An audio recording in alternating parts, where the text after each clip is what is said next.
தேவனே, இன்று என்னை உருமாற்றும். ஜனவரி மாதம் 9ஆம் தேதி. ஜெபம் தூதர் பணிவிடையை பெற்று தருகிறது. மத்தேயு 26:53.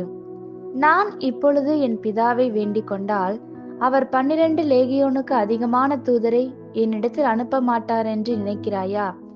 இயேசு கிறிஸ்து பிதாவிடம் வளர்த்திருந்த ஜெப உறவு அதிகாரப்பூர்வமானதாக இருந்தது.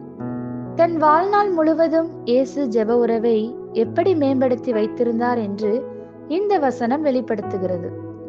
அவர் ஜெபம் பூமியை அழிக்க தூதர் சேனைகளை அனுப்பும்படி பிதாவை அசைக்க வல்லது.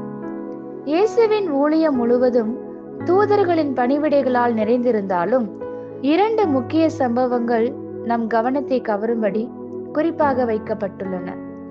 வனாந்திரத்தில் இயேசு சத்துருவை ஜெபத்தினால் ஜெயித்த போது தூதர்கள் வந்து அவருக்கு பணிவிடை செய்தார்கள்.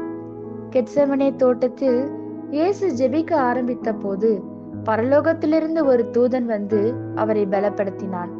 இவ்விரு வசனங்களிலும் ஜெபத்தின் பலனாக தூதர்கள் பணிவிடை செய்து கொண்டிருந்தார்கள்.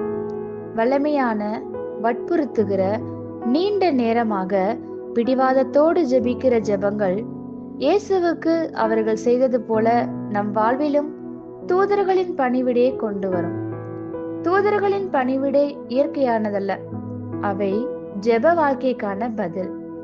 நம் சரீரத்திற்கும் முயற்சிக்கும் அப்பாற்பட்ட காரியங்களில் நமக்காக கிரியை செய்ய இந்த தூதர்களின் பணிவிடை நமக்கு தேவை. நாம் ஜெபித்தால் அவர்கள் கிரியை செய்ய ஆயத்தமாகவே உள்ளனர். தேவ தூதர்கள் பரலோகத்திலிருந்து தேவ வார்த்தையை கொண்டு வருதல், எதிரிகளை வீழ்த்துதல், திசை காட்டுதல், தேவைகளை சந்தித்தல் என வேதாகமத்தில் எண்ணிறந்த சம்பவங்கள் குறிக்கப்பட்டுள்ளன. இதுவும் இதற்கு மேலும் ஜெபத்திற்கு பதிலாக கிடைக்கும். எல்லா நாமங்களுக்கும் மேலான நாமமாகிய இயேசுவின் நாமத்தில் நீங்கள் கேட்கும் ஒரே காரணத்தினால் கிடைக்கும். ஆமென். இந்த வார்த்தைகளினால் நீங்கள் ஆசீர்வதிக்கப்பட்டீர்கள் என்று நாங்கள் நம்புகிறோம்.